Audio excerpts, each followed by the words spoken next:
salle d'attente du docteur Moudia. On a pris en compte vos revendications et docteur Moudia a beaucoup changé les choses au sein de ses cliniques. Bonjour docteur, Ngai Penaza n'a problème, Tindelangai numéro Nayo, n'a message, pardon, même solution, hein. Vous appelez au numéro qui s'affiche, on vous donnera tout. Docteur, comment expliquer l'infertilité en cas d'obésité? Comment expliquer, ça c'est une très très belle question, bravo. Comment expliquer l'infertilité en cas d'obésité? D'abord, toutes les autres causes, ce n'est pas parce qu'on est obèse qu'on ne peut pas avoir de trompe bouchée, qu'on ne peut pas avoir une matrice qui a été saccagée, qu'on ne peut pas avoir un mari qui ne peut pas vous féconder. Donc ça, c'est de cause générale. Mais l'obésité elle-même interfère avec le fonctionnement de l'axe, je ne vais pas donner les détails, de l'axe que vous connaissiez, l'axe qui commande l'ovulation, ça s'appelle l'axe hypothalamo-hypophyso-ovarien, donc c'est le cerveau. Donc la femme obèse a certainement de structures, de protéines qui font en sorte que cet axe ne fonctionne pas normalement. Habituellement, ça s'est traduit par ce qu'on appelle des cycles anovulatoires, c'est-à-dire des cycles sans ovulation. Mais je ne vais pas entrer dans ces détails. Un jour, peut-être, on ne prendra que ça pour en parler. Très bien. Donc, l'obésité peut être une cause de l'infertilité. Tout à fait. On demande à ces femmes de maigrir. Maigrir. Écoutez, c'est vrai, c'est pas facile de maigrir. Mais c'est possible. C'est possible, d'autant plus que, en ce qui nous concerne, nous avons même un centre d'amaigrissement maintenant, tenu par le docteur Gao, que vous connaissez très bien, le chinois qui est arrivé, et par un médecin physicien, qu'on appelle, donc un kinésithérapeute médical. Ne vivez pas avec votre problème de surcharge, en pensant qu'il n'y a pas de solution, il y a toujours des solutions, et même dans notre pays, vous rencontrez des spécialistes. Et de plus en plus. Au départ, il n'y avait pas de femmes obèses ici, mais de plus en plus, on a des femmes très obèses, en Europe et ici, d'ailleurs. Parce que ça doit être un problème de nutrition. Nutrition, c'est certainement. Alors, bonsoir docteur.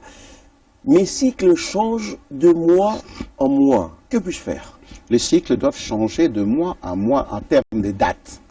En termes de date. En termes de date, mais là, elle a voulu en termes de cycle. Non, oui, le cycle, c'est-à-dire, le cycle, c'est l'intervalle. Oui. Au moment où j'ai mes règles aujourd'hui, normalement, dans les 28 jours qui suivent, je dois avoir mes règles. Mais ça peut être le 1er janvier aujourd'hui, et les 28, j'ai mes règles. Au mois de février, je peux les avoir le 24. Donc, la date change, mais la période est plus ou moins autour de 28 jours. Donc, le fait de ne pas avoir ces règles à la même date, et c'est biologique. Il ne faut pas vous inquiéter pour ça. Hein? Mais quand ça s'espace, et quand les règles deviennent, le cycle devient très court, par exemple 20 jours, 24, 22 jours, et puis ça saute à 36 jours, là, ça devient un petit problème, il faut régler. Il faut donc voir un médecin. Il faut voir un médecin parce que c'est trop. Donc les variations sont trop grandes. C'est 28 jours, plus ou moins 3 jours. Donc, qu'est-ce qui peut expliquer cette variation? Beaucoup de choses. La femme est quelque chose de très très très délicat. Donc je vous dis que une femme, pour un rien, elle peut bloquer ses règles. Le fait de la regarder et lui dire « tiens, au bout t'as raté », voilà, ça peut partir. Ou le fait qu'elle-même dise « mon Dieu, pourquoi ça n'arrive pas ?» Donc il y a les influences psychologiques et psychosomatiques qui font qu'à ces moments-là, il peut y avoir des perturbations uniquement. Mais ça peut être un problème réel d'un dérèglement hormonal. Par exemple, elle sécrète un peu plus d'hormones qui ne font pas sécréter à ce moment-là. À ce moment-là, elle se bloque aussi, hein, d'accord? Mais il y a aussi des causes organiques. Tout à fait. On en parlera, on en a parlé. Vous savez très bien qu'il y a un DVD, un coffret composé d'un DVD et d'une brochure sur le sujet. Donc vous n'avez qu'à appeler ou commander. Vous aurez toutes les explications que le docteur a eu à donner dans les émissions précédentes autour de ce sujet. Question suivante, docteur. Salut docteur, j'ai un problème des règles. Au lieu de 3 jours ou 4, moi j'ai mes règles en une seule journée par mois. Et ça, c'est depuis combien de temps? Ça, c'est le problème, c'est qu'elle n'est pas née comme ça. Si c'est passé de choses dans sa vie avant cet événement-là, parce que les règles, normalement, comme il dit, c'est entre 3 à 4 jours. Hein, donc, on peut aller au maximum, on peut accepter jusqu'à 5-7 jours maximum. Et on peut descendre à 2 jours. Mais quand on a de règles une seule journée, ça demande une exploration. Une exploration parce que ça peut être lié à un problème organique, le myome ou les curettages abusifs, ou alors simplement, comme je vous ai dit, un dérèglement hormonal. Alors à ce moment-là, on explore et on tire la personne de son problème. Donc, il y a toujours une solution. Toujours une solution, il n'y a rien sans solution, mais la médecine ne fait pas tout pour le moment. Il y a toujours 10% que nous réservons encore à l'inconnu. C'est Dieu. C'est pour ça que je vous invite à chaque fois que vous avez un problème, mes chers compatriotes, d'aller voir un médecin. Ne perdons pas le temps à attendre un miracle. Les miracles, c'est fait pour être rare. Lorsque vous avez un problème de santé, courez d'abord voir rapidement un médecin pour que on vous soigne et que le mal ne s'empire pas. Salut docteur. Oui. Bonjour Jules, plutôt. Là, on va commencer par moi. Ah ben, Merci. écoutez, il ne faut pas faire des jaloux. Hein. Bonjour Jules et docteur Moudia. Je vous écris depuis l'Angola. Nalingi Nayeba, est-ce que docteur Asalaka P fécondation Oyo et ça les makana poto, c'est-à-dire qu'on a sperme, na ovule, basangisi. Fécondation in vitro. In vitro, ça Ah, s'appelle oui, comme oui. ça. Fécondation in vitro. En fait, nous faisons une bonne partie de techniques qu'on appelle d'assistance médicale à la procréation. Par exemple, c'est ça, en fait. In vitro, c'est dans cette catégorie de techniques. Les inséminations artificielles par conjoint, par donneur. Et bientôt, donc d'ici l'année prochaine, nous allons installer notre premier centre de fécondation in vitro. Mais il faut dire qu'au Congo, il y a quand même déjà un centre qui existe. Il y a un centre qui existe au Congo, c'est pas tenu par docteur Moudia, c'est tenu par un autre médecin. Ouais, un autre confrère. Un autre confrère à lui, pas à moi, à lui. Pas moi. Vous savez, docteur, certains pensent que je suis médecin, parce que, à force de vous Mais écoutez, côtoyer- non, je ne sais pas. C'est pour ça que je suis là. À un moment donné, je me dis, mais il pose tellement de bonnes questions que je n'ai pas de difficultés pour répondre. Bonjour docteur, je peux être fort pendant le rapport sexuel, mais je me rends compte qu'elle ne tombe pas enceinte. Je parle de ma femme. Qu'est-ce que je peux faire? Il faut faire examiner sa femme. Il faut faire examiner la personne, l'homme qui parle. Parce que ce n'est pas être fort qui signifie qu'on peut être fertilisant ou fécondant. La force, je crois qu'il parle de la virilité, n'a rien à voir avec la fertilité. Ok? Donc, il faut que le couple vienne voir un médecin de ce domaine-là. Un bon médecin chargé de la fertilité peut répondre à sa question. C'est-à-dire que nous, on n'est pas de, comment dirais-je, de métaphysiciens. On n'est pas de herboristes. On est des scientifiques. Et chaque fois que nous avons un problème de couple, un problème de stérilité de couple, nous procédons à des examens bien spécialisés pour pouvoir mettre la main sur la cause. Très bien.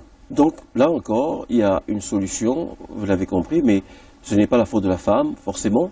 Ça peut provenir de vous-même. C'est pas parce que vous êtes fort, comme vous dites sexuellement, hein, que vous avez tout va bien Ah dans non, votre corps. ça n'a rien Mais à il faut voir. absolument voir un médecin pour examiner si votre sperme est suffisamment fort, Ou suffisamment outillé outillé. et suffisamment Oui. habité. Voilà. Parce que c'est un fleuve parfois On l'a dit. sans poisson, Oui. eh bien c'est pas un bon fleuve. Parce que vous pouvez avoir Il effectivement, servira qu'à docteur, boire. docteur prend toujours cette image. Ah oui. Fleuve, prenez l'exemple de fleuve avec les poissons. Oui. Le sperme, bien sûr, vous voyez, c'est un fleuve, mais à Ouais. l'intérieur du sperme, Et il y a de tout petits poissons que vous voilà. ne voyez pas. Voilà. Donc, ce sont ces tout petits, Voilà. petits Qui poissons sont là responsables de la vie. de la vie. Voilà. Donc, Ce si sont vous les n'avez pas en cellules quantité, germinales. voilà. Ah. Si vous n'avez pas en quantité suffisante, donc ça ne va pas féconder Ah, votre ouais. femme. Ouais. Donc, rendez-vous chez un médecin, bien sûr. Donc, chez vous, docteur, on peut venir chez vous. Oh, c'est mon travail. Ok. Docteur, j'ai un cycle de 21 jours. Que dois-je faire pour mieux le gérer? Merci. Pour mieux le gérer, eh ben, les connaître. Si c'est 21 jours, donc le milieu du cycle, c'est 10 jours. Après les règles. Donc, il y a des cycles très très courts comme ça, mais qui restent quand même dans la normalité. Pour les gérer, il faut gérer donc le 9e et je dirais les 12e jours, qui sont les jours probables d'une ovulation, et c'est de centrer le rapport pendant cette période-là. 9e et 19e. Pour elle. Pour elle. Parce Donc, 9e et 12e. et 12e. C'est pour elle. 21 jours. D'accord. Très bien. Pour les autres, c'était C'est 10e et 18e. 18e. jour. Voilà, 18e. Oui. Nous retenons bien nos leçons. Oh oui, tout à fait. On retient, docteur. Et les gens m'appellent pour que je communique, que je donne ces informations-là, avec plaisir, bien évidemment. Je vis à Bukavu, docteur Moudia. J'ai été opéré de myome il y a 2 ans. Mais j'ai conçu, mais je n'arrive plus à tomber enceinte. Que faire? C'est de nouveau repasser les explorations, parce qu'avec l'âge, beaucoup de choses peuvent arriver. Donc, elle a été opérée, et après, qu'est-ce qui se passe? Il y a l'âge aussi. Donc, c'est de pouvoir de nouveau se remettre dans les circuits d'exploration pour voir qu'est-ce qui ne va pas. Et comme d'habitude, des deux côtés, hein, parce que l'homme évolue également. C'est pas parce que, bon, il a été capable de faire quelque chose il y a 2 ans, quelque chose, ça dit faire des enfants. Les autres choses, on peut le faire. Comme j'ai dit, il ne faut pas confondre les deux. La virilité, la fertilité, c'est pas exactement la même chose. Eh bien, ça se recoupe. Mais, je dis, dans ces conditions, il faut toujours une exploration. Une exploration. Ouais. Et allez surtout avec votre mari, bien évidemment. Tout à fait. Parce que les années passent, le corps change, bien évidemment, et les médecins sont là pour répondre à ces questions. Je tiens beaucoup, dans cette émission, vous l'avez remarqué, nous parlons beaucoup de la prévention. Beaucoup, beaucoup. Je pense que pour que nous allions mieux dans ce pays, il faut mettre l'accent sur la prévention. Éviter. Rien à faire. Rien à faire. Voilà. Vraiment sur la prévention. Question suivante, docteur. Docteur, je suis à Kolwezi. Quel genre de produit peut-on utiliser pour les infections? Merci, c'est John. Les infections. Et d'abord, il faut dire que, vous savez, il y a beaucoup de maladies sur Terre qui ne sont pas nécessairement guérissables. Mais les infections, c'est là le bloc de maladies que nous pouvons guérir, éradiquer, détruire. Les infections. Ne parlez pas nécessairement des infections virales. On est en cours de recherche pour qu'un jour on puisse vaincre aussi les virus. Mais tout ce qui est bactéries, parasites et tout ça, on peut pouvoir le guérir. Mais pour cela, il faut savoir à qui on a affaire. Donc il faut prendre avoir la possibilité de détecter les microbes à question et lui donner, l'infliger la punition qu'il faut. Donc lui donner les médicaments nécessaires. Donc il faut cibler bien l'ennemi et pour les détruire. Donc on ne peut pas comme ça dire, j'ai une infection, qu'est-ce que je peux prendre? Non, ce serait vraiment facile, tout le monde se soignerait. C'est pour ça qu'il faut aller voir le médecin, c'est pour ça qu'il y a des laboratoires, c'est pour ça qu'on fait ce qu'on appelle un antibiogramme par exemple, pour pouvoir détecter les microbes et voir quel est l'antibiotique ou les médicaments les plus efficaces pour s'en débarrasser. Et alors suivre les instructions de la prise de ces médicaments. Voilà, parce qu'il ne faut pas les prendre n'importe comment. Vous allez dire, tiens, j'ai pris toutes sortes de médicaments, je n'en sors pas. C'est parce que vous les prenez peut-être mal, vous ne le prenez pas comme c'est prescrit. Donc, c'est important ce que vous venez de dire, docteur. On peut avoir une infection. Il ne faut surtout pas écouter les amis qui vous disent « Moi, j'avais aussi une infection, j'ai pris tel médicament. » L'automédication. Voilà, parce qu'on peut avoir une autre bactérie qui est responsable de l'infection qu'on a. Oui. Peut-être avec la même symptomatologie, avec le même symptôme, oui. Et ce n'est pas les mêmes médicaments. Ce n'est pas le même médicament qui combattrait, ou alors c'est le même microbe, mais ce n'est pas la même souche. Absolument. Parce qu'il y a des souches résistantes. Ok. Donc, évitons l'automédication. Boutique à Makamok, la pharmacie. Osomara qui c'est pour Esaïe, qui Osoma qui Siboé. Donc il faut ce côté-là qu'on soit responsable. Docteur, j'ai opéré de la prostate le 26 janvier 2012. Je ne sais pas ce que je dois faire. J'ai des gros problèmes sexuels. J'arrive à avoir de l'érection, mais au moment de passer à l'acte, mon sexe se dégonfle. Je suis à Bukavu et j'ai 70 ans. 70 ans. Bravo. Il arrive à avoir des érections à 70 ans. Quoi? Moi, je félicite.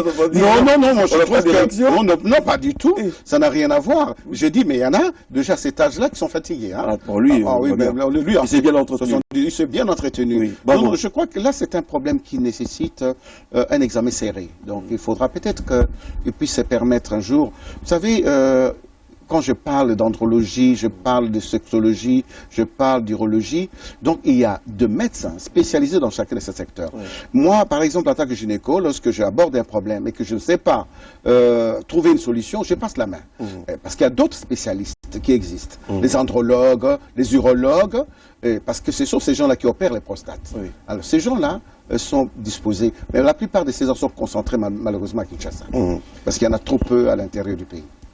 Docteur, vous avez vu, j'ai finalement serré ma veste comme vous. J'ai vu que vous étiez tiré à 4 épingles. Mais j'essaie de faire comme toi. Question suivante. Bonjour docteur. Oui. Je me suis marié depuis 2 ans. Ma performance sexuelle est entre 3 à 5 minutes. Ça, c'est un homme qui parle. Ça, c'est un homme qui parle. J'éjacule vite et ma femme n'a jamais atteint l'orgasme. Ce qui crée une instabilité dans notre foyer. Que faire? consultation sexologique. C'est un véritable problème. Hein. Non, on ne peut pas parler de tout comme ça à la télé. Oui. Il y a des enfants qui nous suivent. Bon, tiens, les enfants vont grandir. Hein, très bien. Consultation. Et je pense, docteur, je crois qu'à la radio, peut-être, on va essayer de faire une émission où on parlera quand même de ça. Parce que regardez la personne qui... À des heures tardives. Oui, oui, quand les enfants sont au lit. La personne qui nous appelle est à Bukavu. Oui, oui, elle ne va pas faire du jour au lendemain le voyage pour venir vous voir. Mais écoutez, si je commence à les soigner par télévision interposée, c'est aussi un autre problème éthique. Oui. Bon. Donc, il y a des choses que je ne peux pas faire en tant que médecin. Oui. Docteur, nayokaka pasi na bas-ventre ceux qui nazo ça le rapport. Parce que c'est ce qu'on appelle une dysparénie profonde. Tout à l'heure, dans l'autre émission, l'autre fois, on a parlé d'une dysparénie d'intromission, donc de l'entrée. Là, c'est profond. Donc ça peut expliquer pas mal de choses. Il peut s'agir d'une infection des annexes, par exemple. On a des trompes inflammées, ou on a un fibrome qui tombe par là. Donc là, ça nécessite absolument, il faut pas... Écoutez, les rapports sexuels ne sont pas faits pour avoir mal. Non, alors, s'il ne s'agit plus de rapports sexuels, c'est du plaisir qu'on se donne mutuellement. Et quand l'autre a mal, même si elle ne veut pas, il faut l'amener. Moi, ma femme qui me dit qu'elle a mal, je l'amène. Ne soyez pas égoïste, cher. Non, non. Chers amis. Et les plaisirs, les bons plaisirs, ils doivent être partagés. Bon, je compte sur vous hein, pour ne pas être égoïste et penser qu'à vous, si votre femme a mal, c'est enfin, c'est un petit truc de rien du tout. On arrange au bout du doigt, comme on dit. Donc nous, en fait, les gynécologues, nos doigts sont au des yeux. Salut, mon nom c'est Josué. Bonjour Josué, je suis en Angola. Bonjour à toi. J'aimerais avoir si... À propos de l'Angola, il faudra qu'un jour on y pense. L'Angola, mais ça c'est vraiment un problème parce que tous les jours je reçois... J'étais hier à l'ambassade par mégarde, hein, je dois aller à Brazza, mais je me suis engouffré dans l'ambassade de nos frères, non, chez le voisin, donc à l'Angola. Alors il me reçoit, je lui présente des histoires, je lui parle de la personne qui m'a recommandé pour aller voir le consul de notre frère ici, de Congo-Brazza, et il n'en revenait pas. Il me dit, mais qu'est-ce que vous voulez? Je dis, je vais aller à Brazza. Il dit, non, ici, vous êtes en Angola. J'ai dit, je reviendrai, parce que j'irai en Angola prochainement. Oui. Donc, voilà, il était très, très gentil. Il faut qu'on aille en Angola. On ira, en tout cas. Avec l'aide de Dieu, l'appui de Dieu et des hommes. Et des hommes. Il ne faut pas... Salut, donc, je disais qu'il s'appelait Josué, qui vivait en Angola. Voici sa question. J'aimerais savoir si on peut, à partir d'un prélèvement du sang, savoir si une femme est en train d'ovuler normalement ou pas. Absolument. Absolument, parce que je vous ai parlé de cet axe-là, des hormones qui sont sécrétées par une petite glande qui se trouve au cerveau qu'on appelle l'hypophyse et les ovaires. Donc il y a une communication entre le cerveau et les ovaires.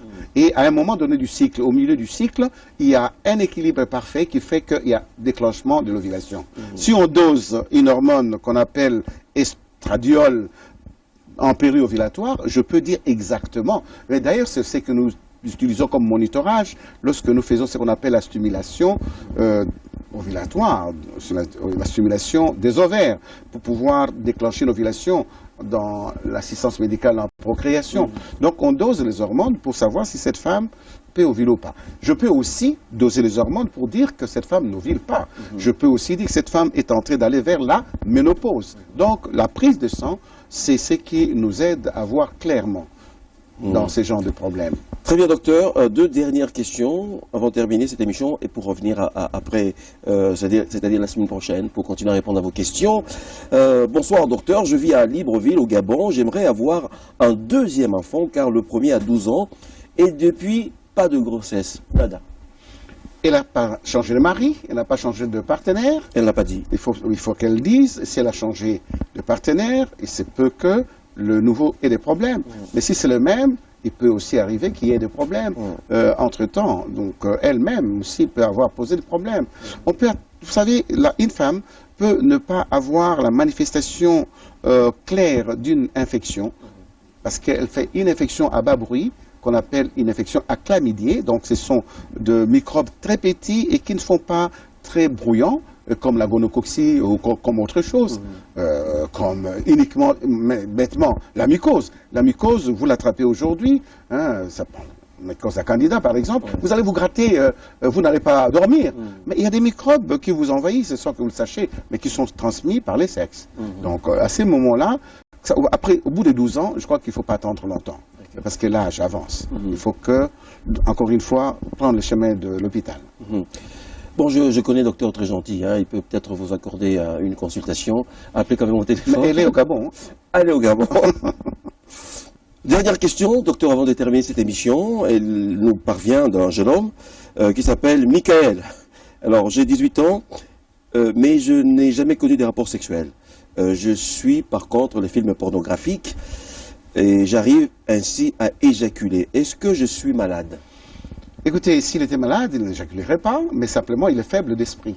Parce qu'en fait, on n'est pas obligé de pouvoir regarder ces films pornographiques pour se faire plaisir. Parce qu'en fait, on est créé chacun de nous pour un autre être cher qui doit être notre partenaire. Donc il y a beaucoup de faibles d'esprit, hein, parce que vu le succès des films porno... Oui, mais c'est justement ces choses-là qu'il faut déconseiller. Ouais. Donc on n'est pas venu sur Terre pour regarder les films pornographiques, parce qu'il y a des êtres qui sont autant, je dirais, aphrodisiaques que de ces images-là. Donc moi, je ne passerai pas mon temps à regarder ces genres de choses.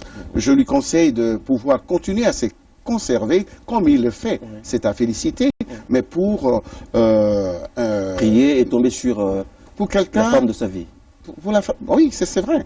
Je crois que quelque part, il y a quelqu'un qui l'attend. Donc, il n'a qu'à ouvrir la porte. Occupez-vous à autre chose, parce qu'on peut ne pas regarder ce film et ne pas tomber dans cette pratique. D'autant plus que... si on a des occupations, bien d'autant plus qu'il s'est conservé bien. Un garçon de 18 ans, dans la période... Dans notre génération... ne pas connaître une fille... mais ça, c'est bon. Ça ne court pas les rues. Mais le problème, c'est qu'on dit c'est fatigué en regardant le... Et peut-être à ce moment-là, avoir des problèmes quand on est dans le concret. Donc c'est bien avec les images, et lorsqu'on a l'être et qu'il faut à ces moments-là, ça risque de poser des problèmes. Parce que on est un peu altéré dans la mesure où on ne connaît pas le contact physique. Puis c'est pas la réalité, hein. Film porno, c'est ce que les hommes connaissent. Mais ce sont les autres qui font ce travail. Donc c'est pas, ça se passe pas comme ça, en général. Habituellement, c'est de la caricature. Nous avons un peu... Enfin, c'est pas l'habitude ici, parler un peu plus de films porno dans cette émission, mais c'était rare, on ne reviendra plus là-dessus. Docteur, on a terminé cette émission, on se retrouve la semaine prochaine pour continuer à répondre à vos questions. Merci beaucoup pour votre fidélité, à bientôt, au revoir. Merci.